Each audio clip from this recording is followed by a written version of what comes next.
Alors, je sais que souvent on me répond c'est dans le scénario que tout est déjà là, mais comment tu fais pour ne pas tomber dans un rôle de victime un petit peu caricatural? C'est dans le scénario, tout est... non, non, Bonjour à toutes et à tous, bienvenue sur Movie and Love, un espace pour tous les amoureux de cinéma. Aujourd'hui on est au Festival international du film francophone de Namur et nous recevons Johan Zimmer qui va venir nous parler de son nouveau film Retour à Séoul. Alors bon visionnage à tous et n'oubliez jamais, les films quand on en parle c'est bien, mais quand on les aime c'est mieux. Je ne connais vraiment rien de la Corée. Non, rien. Where are you from? France. 이분 전국적인 한국이상이죠. Come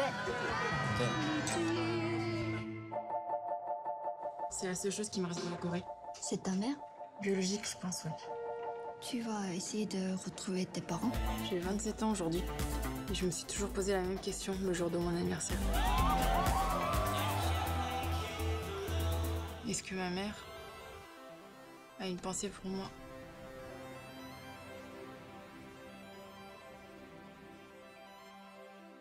Je m'appelle Johan Zimmer, j'ai 30 ans, je suis comédien, réalisateur et scénariste aussi du coup. Et je viens de Namur et je parlais du film parce que mon premier court-métrage sur lequel j'ai travaillé en tant qu'acteur était ici, qui s'appelle Tristesse animale sauvage. Je pense que c'était en 2012, ça m'a permis de faire l'atelier de Génération Talent à l'époque, ce qui m'a ouvert un petit peu aussi des voies au métier. Et du coup, voilà. Je pense pour la présentation, je suis acteur, j'ai commencé par des courts-métrages, je continue avec des longs, je continue avec des courts. Et j'ai réalisé un court-métrage il y a 2 ans, pile au Covid, qui s'appelle Sauce à part, qui a fait sa vie en festival, qui est venu au FIF d'ailleurs. Voilà. Comment tu as rencontré David Chou et comment il t'a proposé le projet? Alors je l'ai rencontré, tout ce qu'il y a de plus classique pour un acteur, c'est ton agent qui t'envoie faire un casting. Du coup j'ai lu le scénario, j'ai fait un casting, un premier casting avec lui, une directrice de casting, et ça s'est bien passé.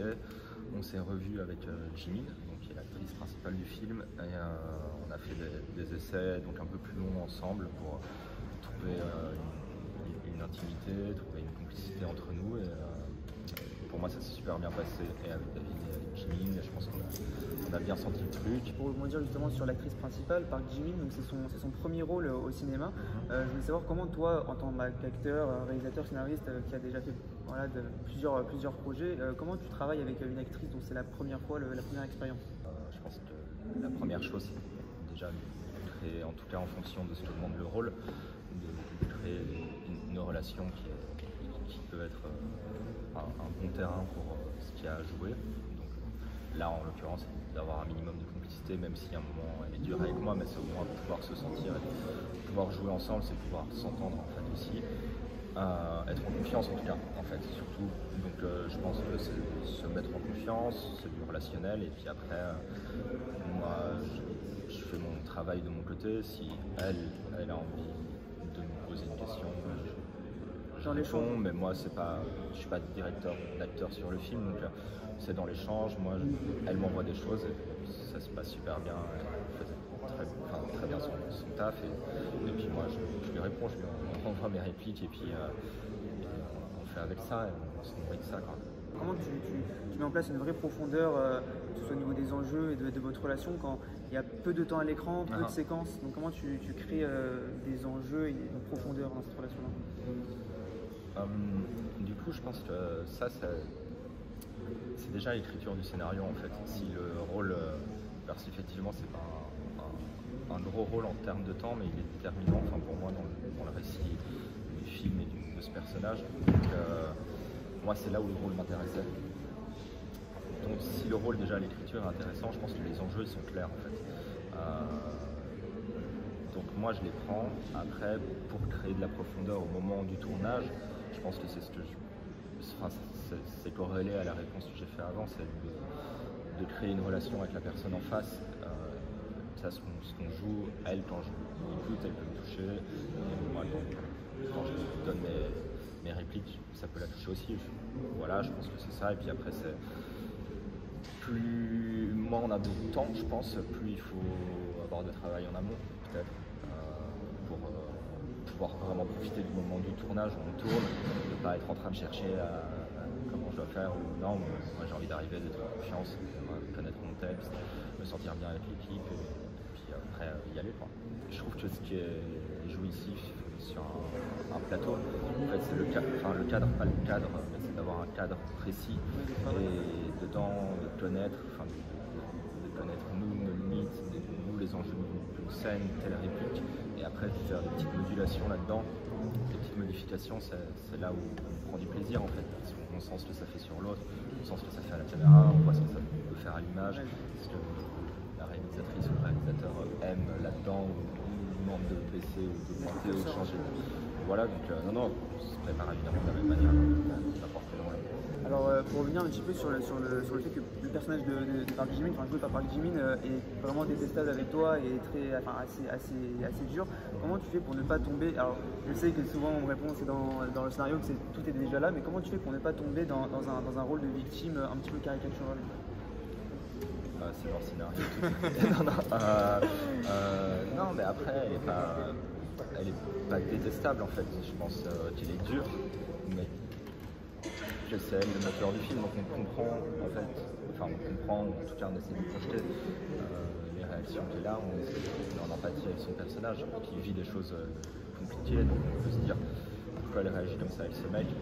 Moi, c'est pas ce que je projette en tant que Maxime, mais si je dois dans le personnage de Maxime, mais si je peux essayer de me mettre une petite base de notre relation avant d'arriver en Corée, puisque c'est pas juste boum, on arrive, on s'est rencontrés dans l'avion, donc je peux imaginer ça et que en fait c'est quelqu'un que j'aime et qui me blesse, voilà, en fait, quelqu'un qu'on aime et nous blesse, on est blessé, on ne fait pas juste on se casse, je pense que c'est normal, c'est une réaction humaine en fait, il a envie de rester mais il ne peut pas, c'est elle qui l'éjecte. Tu t'es renseigné un petit peu sur les coutumes ou les traditions présentes en Corée pour peut-être un petit peu te préparer au rôle du personnage? J'ai vu pas mal de films coréens, après spécialement renseigné sur les coutumes. En gros j'aime bien le cinéma coréen. Me renseigner sur les coutumes, non, après eux m'y ont amené un petit peu.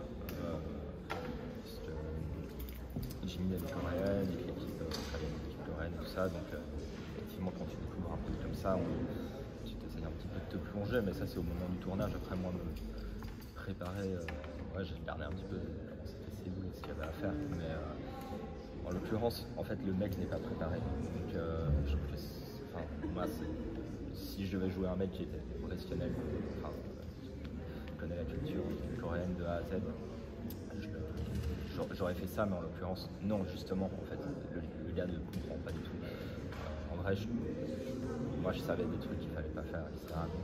Je joue que non, mais non, je ne suis pas forcément préparé sur la culture coréenne. Est-ce que peut-être tu as des noms de films coréens ou des cinéastes coréens qui t'ont marqué dans ta vie? Tu en parlais juste avant. Ouais, classique. Il y a Bo Joon-ho, Park Chan-wook. En fait, il y en a pas mal. Je pense que. Il y a Parasite qui est. Après, il y a Memories of Murder. Après, il y a beaucoup de noms en anglais, mais il y a aussi un film qui est intéressant, que je trouve vraiment pas mal. Je confonds un peu les noms des réals, je vais pas te mentir, même que ce soit en France ou en Corée, mais c'est sur la zone démilitarisée, en fait, qui est la frontière des deux Corées. JSC, non? Je crois que c'est DMZ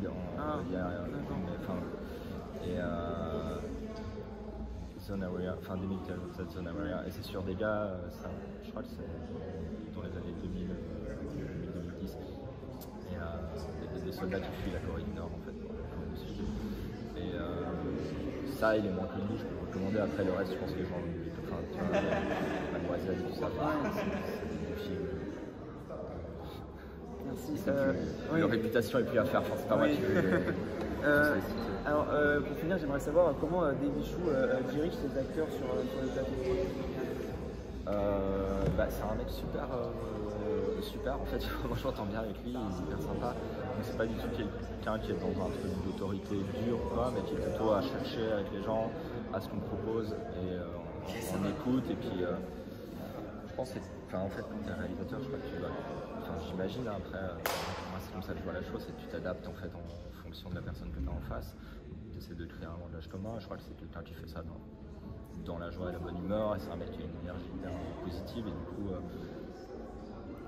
je crois qu'il cherche, et il cherche en fait, et il est hyper humble. Il n'a pas de... Justement, moi, à un moment, il me demandait, ah, mais toi, tu ferais comment? Enfin, en fait, Il te demande ton avis sur... il te demande ton avis, il n'est pas en mode, c'est moi qui ai la science infuse. D'accord. Donc, je pense que en fait, c'est le bon moyen, puisque à un moment, on a tous en fait, à la limite, j'ai plus d'expérience de plateau que lui en termes d'acting, donc je peux le nourrir, mais lui sait où je dois me placer et veut une telle tonalité, donc il doit chercher ça. Enfin, je pense qu'on se nourrit tous un peu l'un des autres. Après, tu as des gens qui ont plus des méthodes. Peut-être qu'il en a une en fait que je connais pas et qu'il est, mais en tout cas, moi, j'ai senti des choses comme ça. Juste, j'aimerais savoir, avant de passer à ce petit verre, j'aimerais savoir comment s'est passé. Est-ce que tu peux nous raconter ton expérience au Festival de Cannes là cette année pour la présentation du film? C'était super de retrouver l'équipe, de pouvoir présenter le film là-bas. C'est toujours un plaisir en fait de pouvoir défendre un film dans un festival de cette ampleur. C'est un honneur en fait, pour le film surtout. Moi, ça me fait hyper plaisir d'être invité. Après, c'est ça que j'ai passé. Ça s'est hyper bien passé. J'ai vu des films. Non, en fait, j'ai même pas pu voir de films. C'est un peu la course, je vais pas te mentir. Tu t'enchaînes, tu fais des rendez-vous et puis tu vas voir ton film, tu le présentes. Mais en tout cas, le découvrir là-bas, c'était un vrai plaisir. Et puis c'est quand même une sacrée sensation. Parce que c'est des salles, c'est des belles salles. Et l'aura qui était belle. Il y a une aura, et puis c'est aussi la première réception d'un film. Ça, c'est hyper. En l'occurrence, le film a une bonne réception, donc ça, c'est hyper gratifiant. Alors, on va finir donc, par ce petit verre qui est la tradition ici. Donc, je vais te demander de choisir une question, d'en pêcher une sur le cinéma. Sur le basket ou sur le Ah non, c'est sur le cinéma. Tu as un billet là.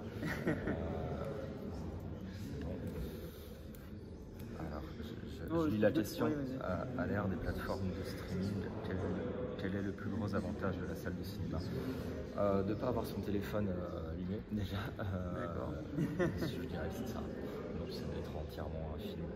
Focaliser sur le focus. Je pense que, en tout cas, pour moi, je trouve qu'on a toujours un petit élément perturbateur quand on est chez soi. Après, c'est pas les mêmes. Enfin, il y a des films qui sortent sur les plateformes.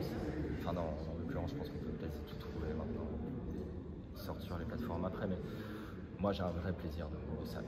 J'avoue au cinéma et j'ai pas du tout envie que ça s'arrête. Que chez moi, en streaming, je vais plus consommer des séries ou des films plus pour me détendre en fin de journée. Mais si j'ai vraiment envie de profiter d'un film, je vais au cinéma parce que c'est fait pour. Et juste pour conclure, est-ce qu'il y a un film cette année qui t'a beaucoup marqué, qui t'est resté en tête en salle? Je pense que là, dernièrement, j'ai vu Decision to Live, j'ai vu c'était un film coréen, j'ai trouvé vraiment bien. J'ai vu pas mal de films. J'ai vu le Rodéo de Lola Quillon, j'ai bien aimé. Ceux qui me viennent à l'esprit. Je sais pas, j'en ai vu quelques-uns, mais en fait, là, j'ai un peu des. Mais là, je sais pas, j'ai vu ceux-là, mais j'en ai vu d'autres dont je pourrais parler, puis le retour à Séoul aussi. Ah, oui, c'est sûr. Ce sera le mot de la fin, merci beaucoup.